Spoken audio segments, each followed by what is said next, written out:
നമസ്കാരം. റാഫ്റ്റോക്ക് ഫുട്ബോളിലേക്ക് അവർക്കും സ്വാഗതം. യുവേഫ ചാമ്പ്യൻസ് ലീഗിൻ്റെ സെമിഫൈനൽ രണ്ടാം പാദ മത്സരത്തിൽ അതിനിർണായകമായ പോരാട്ടത്തിനിറങ്ങുമ്പോൾ FC ബാഴ്സലോണയ്ക്ക് പരിക്കൊരു പ്രശ്നമാവുന്നുണ്ട്. ഹുൾസ് കുണ്ടയുടെ പരിക്ക് അവർക്ക് തിരിച്ചടിയായി. അതുപോലെ ബാൽഡെ റിക്കവേർഡ് ആയിട്ടില്ല, അദ്ദേഹവും കളിക്കില്ല. ഇത് തിരിച്ചടിയാകുമ്പോൾ 4 സെൻറ്റർ ബാക്കുമാരെ വെച്ച് ടീം ഇറക്കേണ്ടി വരുമോ? ചോദ്യം ഹൻസി ഫ്ലിക്കിനോടാണ്. ഇന്ന് രാത്രി ഇന്ത്യൻ സമയം 12:30 സാൻസിറോയിലാണ് കളി. ഇന്നലെ മാധ്യമങ്ങളെ കണ്ടപ്പോൾ കോച്ചിനോട് ഈ ചോദ്യം മാധ്യമങ്ങൾ ചോദിച്ചു. 4 സെൻറ്റർ ബാക്കുമാരെ വെച്ച് കളിക്കേണ്ടി വരുമോ? മറുപടി നോക്കുക. തീർച്ചയായിട്ടും പരിക്ക് ഞങ്ങൾ ബാധിച്ചിട്ടുണ്ട്. എൻ്റെ താരങ്ങൾ ഇഞ്ചുറി പറ്റി കിടക്കുന്നതിൽ ഒട്ടും ഹാപ്പിയല്ല.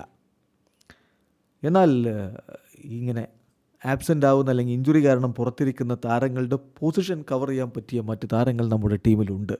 എറിക്ക്, റൊണാൾഡ്, ജെറാഡ്, ഹെക്ടർ, ഇവർക്കൊക്കെ വ്യത്യസ്ത പൊസിഷനുകളിൽ കളിക്കാൻ പറ്റുമെന്ന് പറഞ്ഞാൽ കൂണ്ടയുടെയോ ബാൽഡയുടെയോ ഒക്കെ പൊസിഷനിൽ കളിക്കാൻ കെൽപ്പുള്ളവർ തന്നെയാണ് ഇവരും എന്നാണിപ്പോൾ ഫ്ലിക്ക് പറഞ്ഞത്. ചുരുക്കത്തിൽ അഡ്ജസ്റ്റ്മെൻറ്റ് ചെയ്യേണ്ടി വരും, അതല്ലാതെ മറ്റു മാർഗ്ഗങ്ങളില്ല. അതുകൊണ്ട് അങ്ങനെയായിരിക്കും അദ്ദേഹം ടീമിനെ ഇറക്കാൻ പോകുന്നത്. ഏതായാലും ഇൻ്ററിനെ എങ്ങനെ തടയുമെന്നുള്ള ചോദ്യമുണ്ട്.